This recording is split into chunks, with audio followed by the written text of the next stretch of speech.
जो जो देवीकडे येतात नवस करता की नवस पूर्ण जातो शिकण्याचा आहे का लगीन ठरवता त्याचा अरे लगीन अरे आता लगीन उद्या असतं उद्या लगीन आता अरे त्यांनी काय केलं माहिती हा या देवीकडे नवस केल्या आणि त्याचा एका महिन्याच्या लगीन ठरवला अरे वा जातो तो बोबलो तो माहिती का त्यांनी काय केल्या या आमच्या देवीकडे नवस केल्या वर्षाच्या पाळणा आलेला आहे देवीला या देवीचं रसोच्या मंदिराला इतक्या देवीचा अवसार सुद्धा इथं तुका माहित नाही देवीचा वारा येईला काय समजेल तो जो काय असा त्याला विचारतो पूर्ण होता अशी आमची देवी नवसा पावणारी तुला माहिती नाही आज हे रवले होय आपण गावचा म्हणतो रवले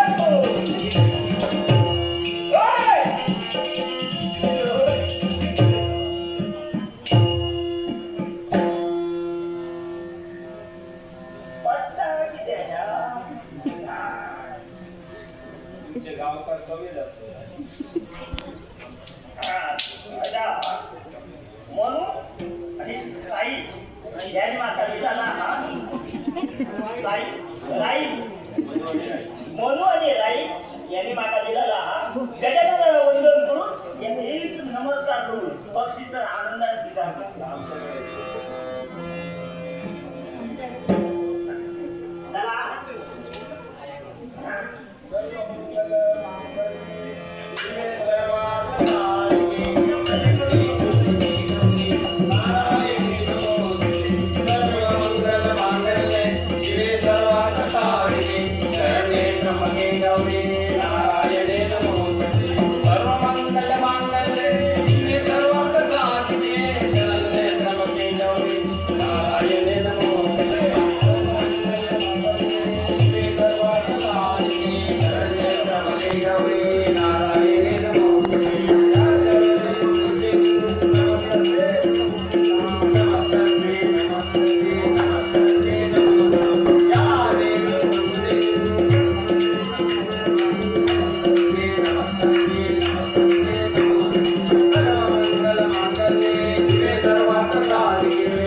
देवीच्या दर्शनाला उत्सव वर्षाने आमचं केव्हापासून उत्सव देवीचं हो तुमचा आहे ना देवीच्या उत्सवा किती जण बोलतो मी देव म्हणून आम्ही पण आलो देवीचं चिमत करायचं अनेक भाविक येत आहेत म्हणूनच आलो आपण देवीच्या पाणी सोडू आहे सर्व मंगल मांगल्ये जय सर्वार्थ साधिके शरण्ये त्र्यंबके गौरी नारायणे नमोस्तुते सर्व मंगल मांगल्ये जय सर्वार्थ साधिके शरण्ये त्र्यंबके गौरी नारायणे नमोस्तुते देवीच्या पाणी सोडून द्याला आता राहुला का दर वर्षाप्रमाणे अहो आमचं पण जरा तुमच्या घालिया मागे काय उद्या काय आता काय असं ना ज्ञानूचा आपण ज्ञानूचा लगीन ठरला कारण होईलो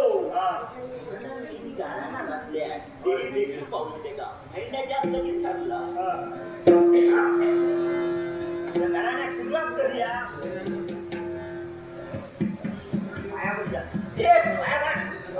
सगळ्यांनी उठा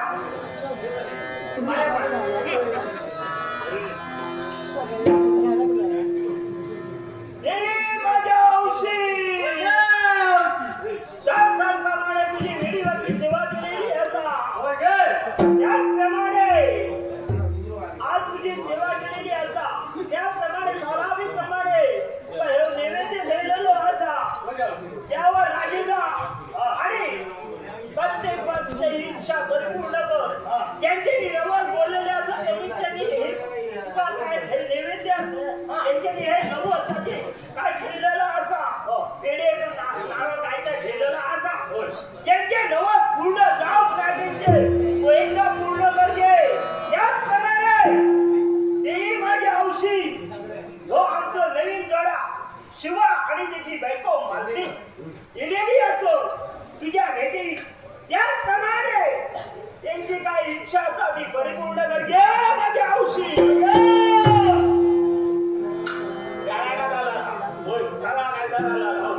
तुम्ही जाता फिरायला या तुम्ही जाता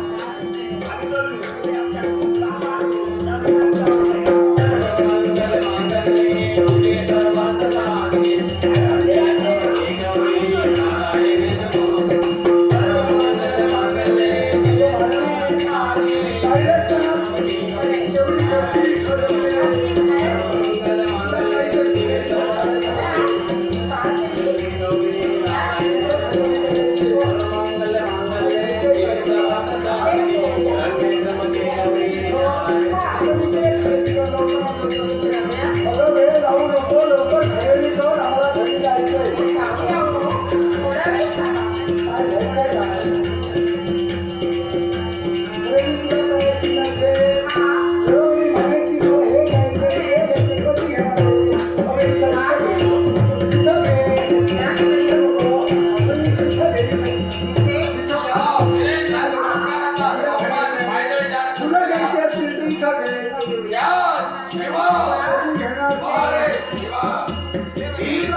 मंदिराच्या ठिकाणी पाहतोय आश्चर्य वाटते बघा हा चमत्कार काय हा विलक्षण चमत्कार पाहून मी भारावलोय कोण आहात तुम्ही शिवा अरे आम्ही दुसरे पुढे राहतो तर या तिरुनाडू प्रांतातील ह्या अरण्यातील कांताळा अरण्यातील मी गुनिगा आणि हा माझा बंधू पंचुरी म्हणजे आमचे कुलदेवता पण देव मला सांगू माझ्या बाबतीत हा विलक्षण प्रकार कसा काय घडला हे शिवा तुला सारखे प्रश्न सुचताय मग ऐक यावेळी जो वीरेंद्र सावकार या तिरुनाडू प्रांतातील प्रत्येक शेतकऱ्याला त्रस्त करू लागला आणि त्यांच्याकडून जबरदस्तीने खंडणी वसूल करू लागला आणि त्यावेळी तुझ्या वडिलांकडून त्याने खंडणी वसूल करूनही जमीन दिल्या नाही. त्याच वेळी त्याने तुझ्या वडिलांना नाना प्रकारचे फटके मारले. शेवटी त्यांना जग बंद केलं आणि त्याच वेळी तू त्यांना विचारत होता आणि विचारता विचारता विचारांचा प्राण केला आणि त्याच वेळी तू या अरण्यात त्याला शोधत असताना तुझी आणि तिची भेट झाली.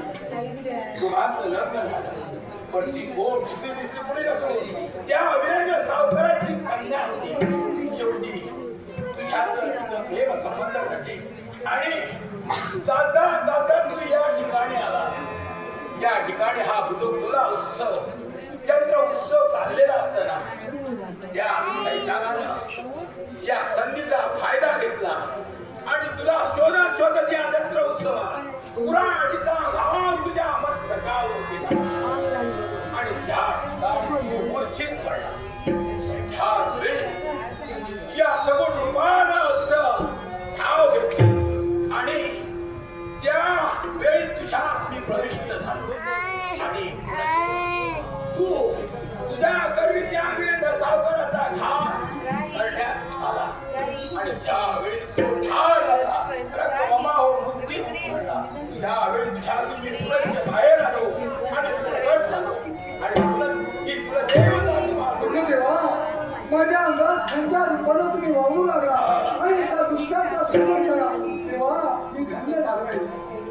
हे माझ्या प्रेमळ भक्तांनो, मंगलमय आशीर्वचन आहे तुम्हाला. जोपर्यंत चंद्र सूर्य आहे तोपर्यंत या कांतारा अरण्यामध्ये